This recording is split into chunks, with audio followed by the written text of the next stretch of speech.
well, but like from outside. Now here's a chance. Here's a chance. It's in. It's a goal. It's Gareth Bale. Gareth Bale. It couldn't. It was offside. We knew it was going to happen. We knew the heart celebrations there. Oh, Arsenal fans around me. I mean. Oh no! Another one. There's two. Is that Lennon? Well, my prediction is gone. Straight away. That's the only annoying thing about that. Okay, everyone, thank you for joining us on the 12th Men today. That's going to be it for the rest of the show. Really appreciate you joining us. I'll still be here. I'll still be here. Don't worry about that. Tune in next week where we'll be Manchester United fans. That's why Walcott's taking it. What? It's got a goal! It's a goal! And it's an assist for Theo Walcott. Per Mertesacker on top form. Ollie, sit back down. Look at their little face. Sit back down, Ollie. Oh, we're still losing, aren't we? Where are your hands now, Spurs fans? Where are your hands now?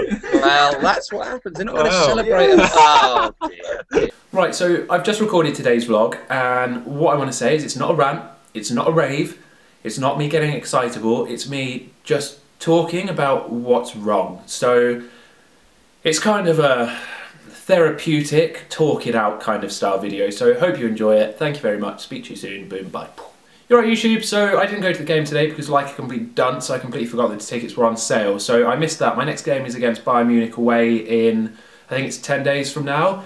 Pointless exercise. We're going to lose. I'm going away for a day. I could have spent that money on a week-long holiday, and it's all a bit rubbish, to be fair, but life goes on. On to today. I was going to try and do a let's analyse the crap that Wenger speaks after the game.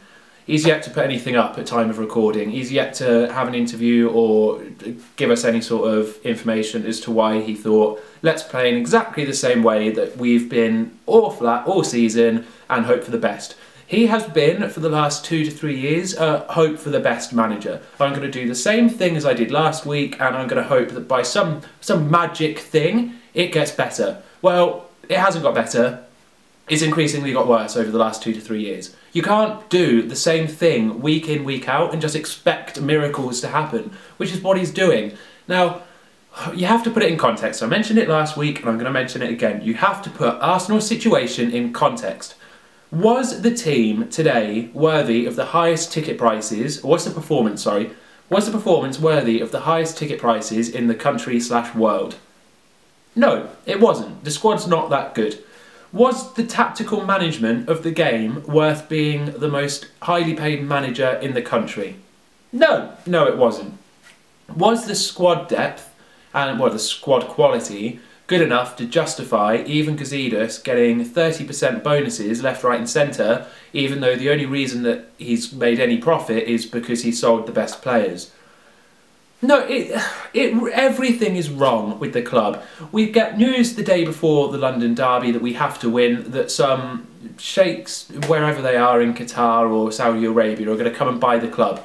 Brilliant, we all cheer. And then straight away we're told, no, that's not actually going to happen, and it was really just a distraction. It wouldn't surprise me at all if the club had some action in that, just to try and distract us and get us off the game. It's just, it's so painful. The club is just so average in every single way, but the context means that we can't expect it, or we can't accept it being average. Like, you have to put it in context. I had someone tweet me earlier saying, oh yeah, I hope Arsenal lose because I've had enough of their fans thinking that they're like guaranteed 4th place, which is fine, but that's not why I get angry every week. I get angry simply because the context. I pay obscene amount of money to watch the team play, get no investment in the squad, have the same problems week in, week out, season by season, and see no changes.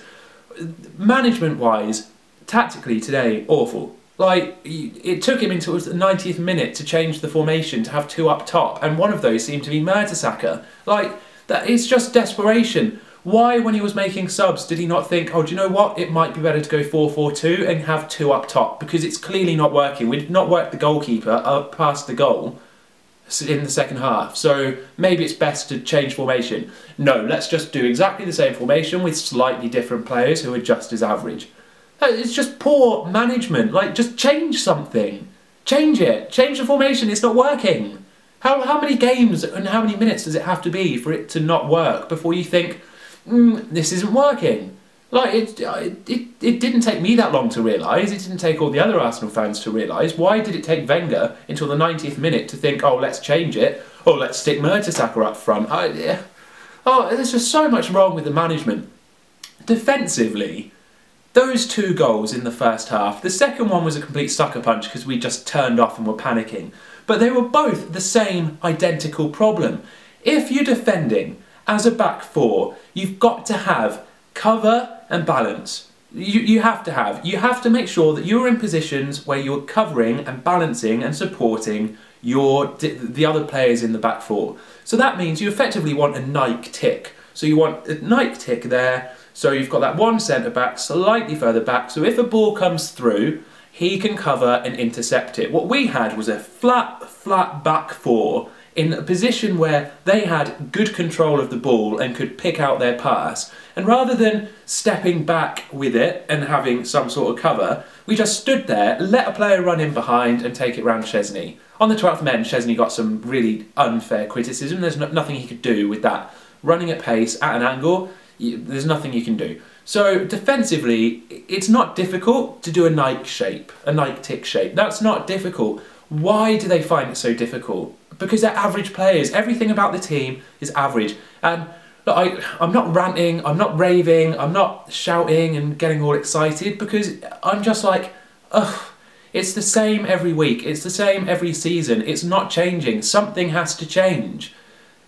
If I can't convince you of that, surely the performances have convinced you of that, surely the league position has convinced you of that, surely the fact that Spurs fans are going to make t-shirts saying mind the gap has convinced you of that. We're going to finish below Tottenham. That's disgusting. Like, that is so wrong, and it's because of Wenger. It's because of the club management from Ivan Gazidis and Stan Kroenke. They're the problem. So if anyone can legit say in the comments, oh, actually, yeah, Wenger, he deserves to stay because of X, Y, and Z.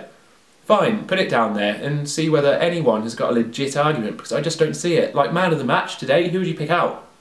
Who did anything? Like, we got a goal from an own goal. Well done, good game, good game. Carnage. So I will be at the Bayern Munich game in 10 days' time, which we'll lose, and it will just be a day out, like nothing more than that. I'll do a little vlog from it, and yeah, we'll just have to hope after that that the league goes well. I think I speak for all Arsenal fans that we all feel pretty at the minute, and until something changes at the club, we'll continue to feel that way. Thank you very much. Boom, bye.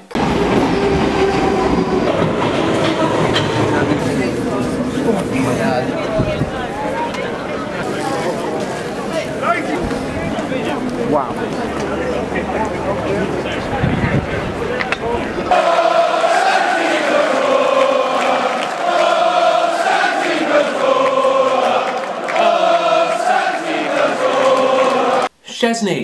Szczesny, you sum up so much of what is wrong with this season. It's a bunch of players that just don't put in the